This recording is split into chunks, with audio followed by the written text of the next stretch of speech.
Hey y'all, this is another bonus episode that's part of our greatest hits collection where we're replaying episodes from the previous 6 years that are just as relevant today. This one is titled, Who Owns the Digital Health Experience? It was episode number 144 and it originally aired in January 2021. We talked about how it's challenging to design effective customer experiences when no one owns the process. Then we went deep on why digital teams have struggled to adopt service design standards and how to evolve. We dropped knowledge about having a garage full of Ferraris, the 3 concentric circles of service design, and managing results rather than platforms. Take a listen and let us know how much of this still resonates today.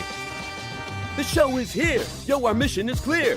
It's time to change healthcare. Have no fear. Today is the day. This is the hour. Together, you know we've got the power. Drop the silos. We're all the same team. Patients, docs, nurses, tech, and marketing.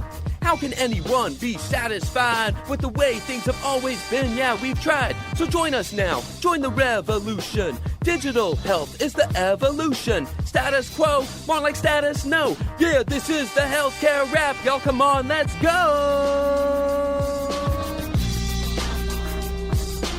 Welcome to the healthcare rap, where we are ushering in the future of healthcare and the status quo no longer exists.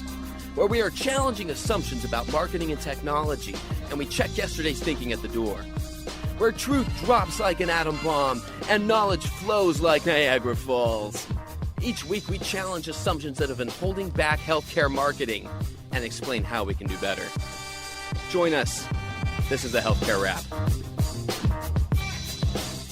Welcome back. I'm your host, Jared Johnson, and thanks for listening. Here on the Healthcare Rap, we believe that the healthcare experience has to change, and we're trying to do something about it. If you want to help healthcare be more about consumers and innovation, this is the place for you. We're going to help you find your place in this new movement. I tell you this every week, and I mean it.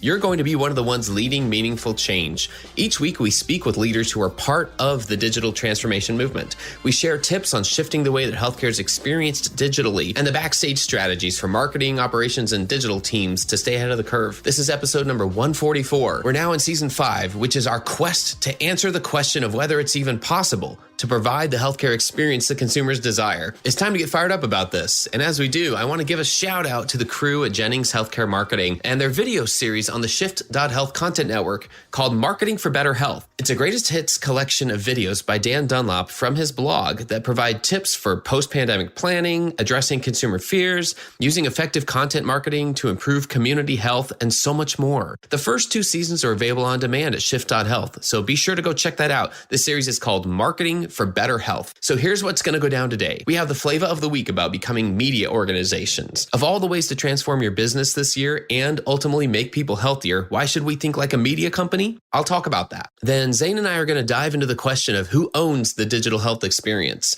We'll talk about having a garage full of Ferraris. We'll talk about why everyone needs a better understanding of their MarTech suite. And we'll lean into how different generations of leadership approach healthcare very differently. Then we have the 411 from Carrie Lycan on what she's hearing out there in the industry. It's time to dive right in. Are you ready? Let's go.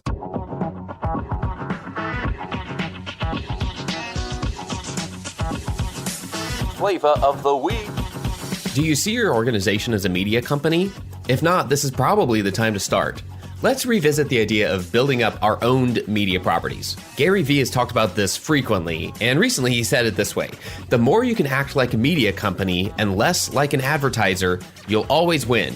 Because no one wants ads.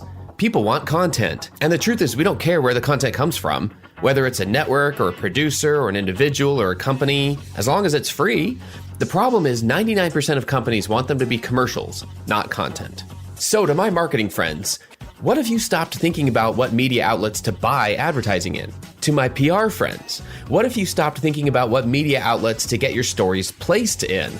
And to everyone, what if you started thinking about how you can build up a media property of your own and be the ultimate trusted source for your audience? When all your creative storytelling and messaging gets consumed elsewhere, you're giving away your most precious value, namely your content, and failing to build your most precious asset, namely your audience. This most certainly applies in healthcare just as much, if not more, than other industries. Think about it. What's the content that you're sharing? Hospitals, health plans, health tech companies, whatever role your organization plays here, you have information that can make people healthier. Everyone wants that. And if you do it by providing a trusted perspective on a regular basis in the formats and channels where people will consume it, you can replace a lot of the dead-end, Me Too, repetitive crap that passes as marketing these days. I'm not saying everyone does it well. Not all content is the same. Format matters. Having influencers involved matters. If you believe in your content, create it in formats that your audience will consume, namely more audio and video, and build it up in a place where your audience will consume it, namely your own media property. It's easy to point to examples of those who don't produce media content well and use it as an excuse to keep the status quo. But of all the ways to transform your business this year and ultimately make people healthier, I can't think of a better way than by thinking like a media company first. Get used to hearing about this from me, because it will never die as long as human beings are watching and listening to stuff on the internet. And that stuff might as well be yours. And that's the flavor of the week.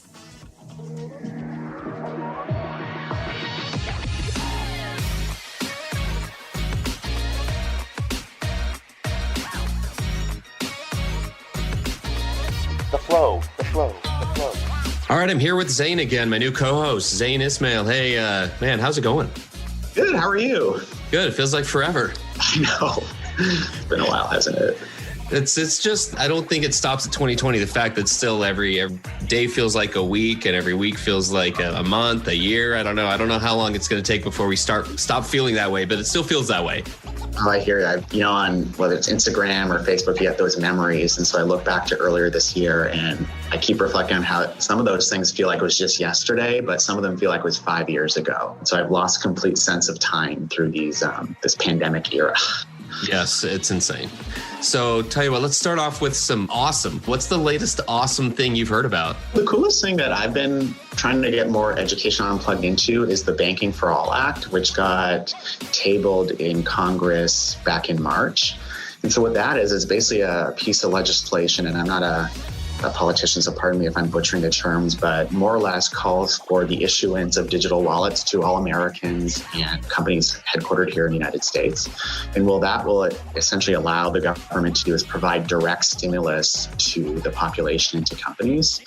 So to me, when I think about like what might be the biggest innovation, that was a product of COVID-19, a lot of people say telemedicine. I don't think so. That's commodity and it was already there, but this could be it if it comes to pass.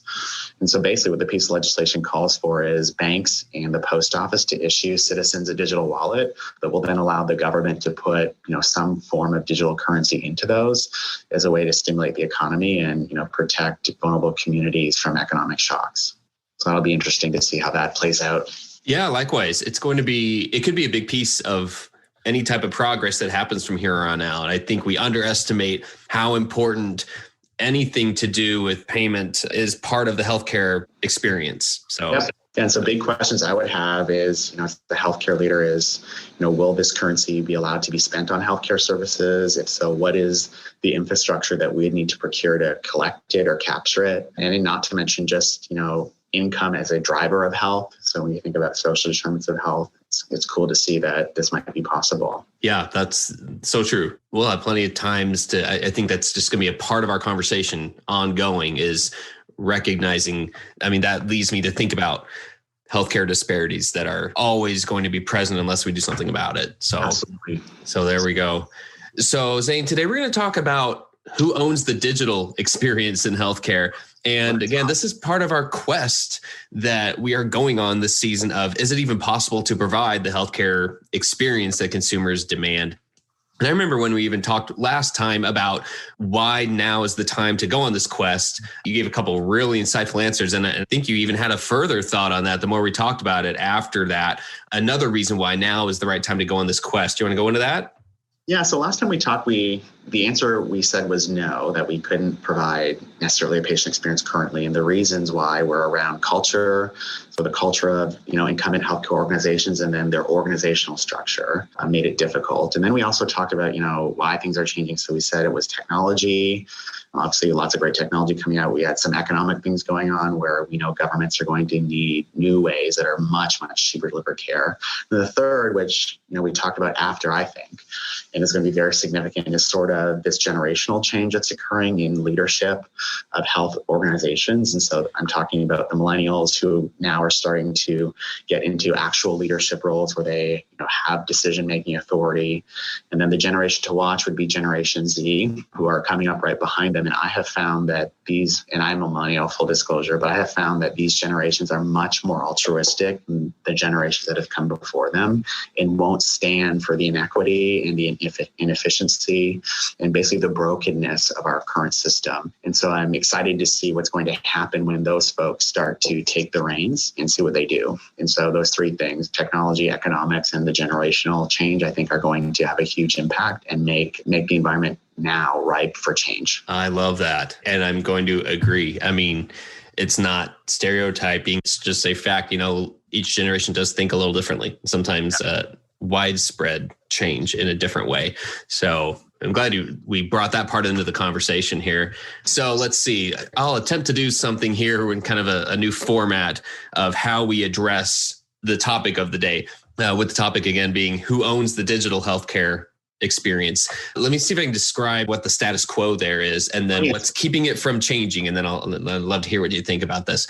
I think the status quo is that you had a marketing/communications team that got tasked with the website years or even a decade ago or even more. And then they got tasked with social media, another kind of digital channel communications management. And they either brought vendors along the way, but then as other tech came on board, that led to other ways to communicate with the patient or to outreach, to do outbound marketing. So a CRM system or a marketing automation platform, a consumer data platform, all sorts of data is flowing in the back. And you've had a lot of traditional Marcom folks who were used to, like, their world was publishing, like print publishing. And then it became some kind of multidimensional print and digital publishing, but that was still the game. Hey, what's in flight from a creative aspect? This is project management shop, basically. We are just getting this thing done and it's getting printed, it's getting published. And that's who I think in the majority of healthcare organizations, that's who has been tasked with, okay, now there's this really intricate, there's so much more data behind the scenes that even anyone realizes what they can do with to start personalizing campaigns, and not just for your majors, for your bariatrics, for orthopedics, for the centers of excellence in most institutions. You have desired there's always somebody who's gone to a conference, someone in leadership who has said, okay, hey, now let's go do that thing. Hey, why aren't we on TikTok? Hey, why aren't we doing this other thing? Then you have IT coming in and saying, wait, like we can't do that. I remember becoming the first children's hospital to periscope a live surgery. And we did this back in 2016 and somehow getting that by the CEO and legal and IT. And they're all like, wait, what are you doing? I'm like, no, I'm bringing, like, you guys haven't even approved us buying an iPad. So I'm going to bring my iPad from home and we are bringing that into the OR and we're recording this and it's going live. And that process taught me a lot about like who owns what, because it wouldn't have come out of anywhere. Marketing wouldn't have had the idea. IT certainly wouldn't have had the idea. So that leads me to think more and more of the healthcare consumer experience, not necessarily just when we're being treated in a clinic, in a hospital, not just that part of it, but the overall consumer experience. There's all this data that we can use to have some additional touch points with. We can send out reminders about a certain type of care, something that you may be predisposed for, but it all has to be done in the right way. Like, these are the types of questions and things that digital teams are dealing with. But I have not seen a consensus of who owns that, of who says, okay, let me act like the patient. And okay, you're throwing this thing in front of me, asking me to sign up for this thing or to fill out this form.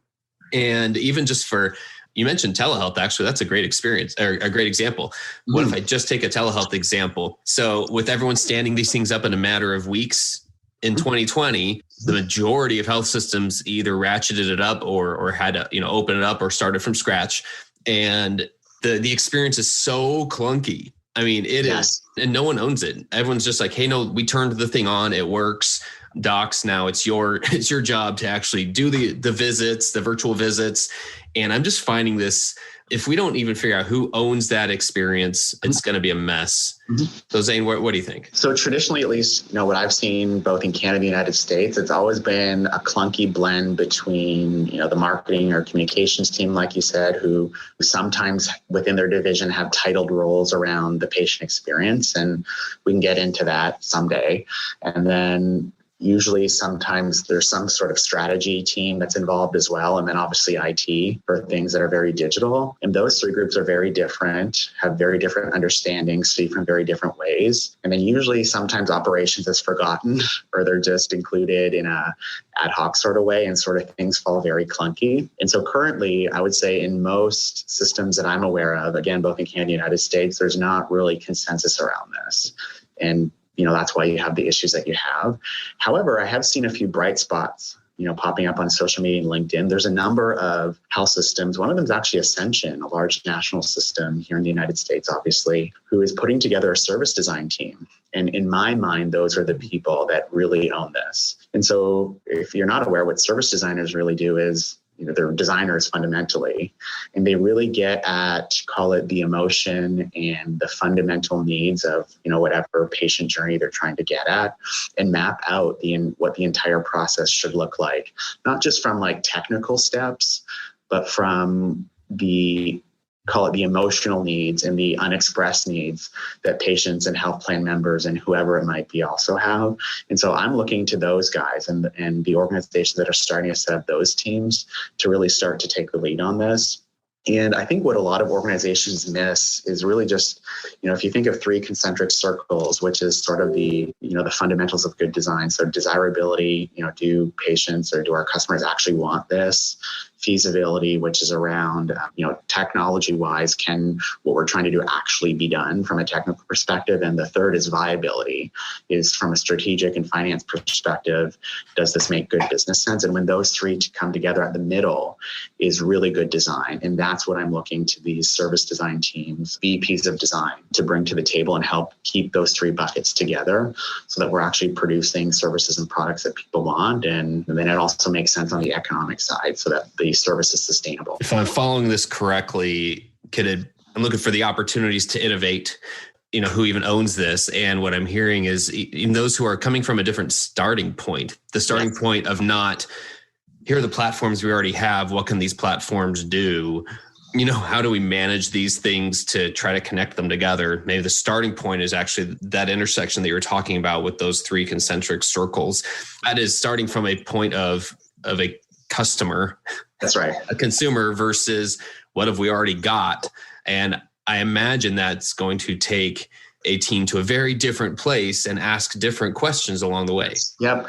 And it's very difficult to do because it's an exercise that requires teams to be very humble because you need to work with your customers and tease out what is it that they actually want. And, there are frameworks to use like jobs to be done and so on and so forth. And as you know, to our last discussion in our last podcast, we talked about sort of the culture that comes around in healthcare that can be very paternalistic, where we like to dictate what should be, where these processes are all about gleaning insights and building on the insights. And so that alone makes this very hard. And then I've also found it can be very difficult for medical people and people who are raised and schooled in sort of the traditional healthcare mindset and world to think about things in terms of capabilities and what could be, as opposed to finding ways to repurpose what we already have. And so it can be very difficult to lead those very strategic and sort of call it like visioning discussions that ultimately will get us to where we need to go. I'm curious, we may not ever be able to get the answer to this about, what happened behind the scenes at somewhere like Ascension that led them to say, this could be our solution, creating a service design team versus let's just invest more, let's just toss more money at the web platform or at our CRM, or let's just get another platform.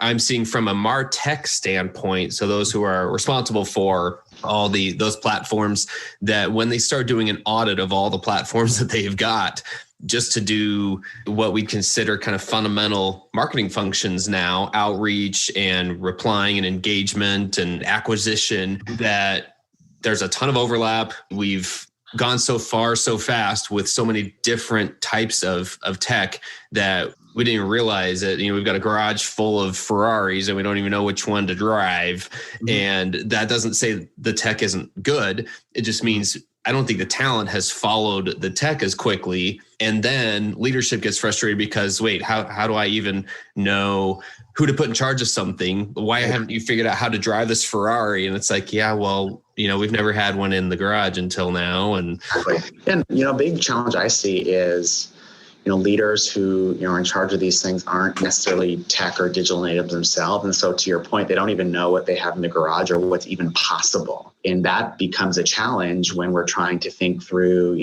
a future service design, because a lot of us don't even understand what capabilities we could bring to the table. It makes it very difficult when you're trying to innovate with people who might have a 20-year-old mentality or 20 past years ago and don't fully understand what's possible now with advents in, MarTech technology and then also, digital health and things like that. Yeah, I agree. So we're going to try to leave with a call to action every time here in terms of what's a tactical step that leaders can take in the right direction here. I'll throw out a thought here, and then Zain, I'd love to hear what you think about this. I think one tactical step can be a better understanding from leadership about what everyone says they're responsible for now. It's a responsibilities audit, I guess, is the best way to say it. You're going to uncover a lot of overlap. You're gonna uncover a lot of people saying, yeah, I'm over this. And like, this is my thing. You're going to hear things like, I'm responsible for the website, for social media, for our CRM campaigns. And you're not going to hear as many people saying, here's the results that we're looking for. I'm responsible for helping patients understand the treatment they're going to get. I'm here to communicate and let patients know that things are going to be okay. I'm here to encourage them. If you start with, hey, asking people, what are you responsible for? And start training them to think about it in terms of like, what's the result here instead of I manage a platform, then I think that's a step in the right direction. I agree. I see that all the time where, especially working on projects that are across a health system, all the different departments bring, here's my piece. And it's almost like a puzzle. And then when you try to glue it together, it's a puzzle that doesn't work. And so there's not a whole lot of people that are working, okay, I don't just need your piece, I need sort of your expertise for us to get together towards a common outcome or a common vision. And so I agree with that.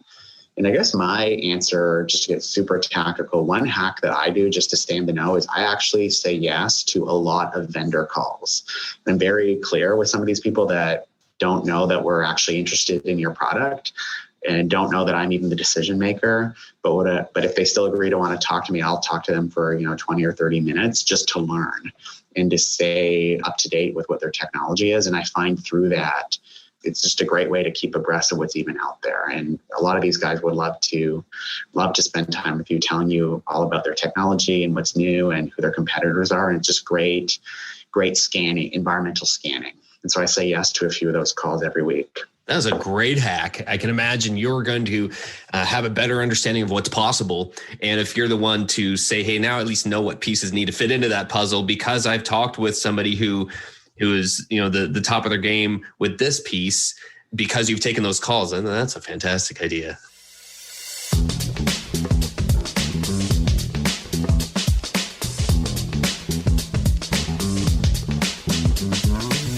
Hi, my name is Carrie Lycan, and I'm the head of industry for healthcare at Yext. Here's what I've heard. We've heard three disparate things in healthcare over the last couple of months, and while COVID cases are rising right now, it feels as though healthcare organizations are still a little bit more on track and on path now than they were when the pandemic hit in the spring. But the pandemic has definitely had a big impact on healthcare organizations and most especially on marketing because of challenges with patient acquisition. So I've heard three distinct things that I think the pandemic has had a direct hand in. The first one is that COVID is wreaking havoc on healthcare finances.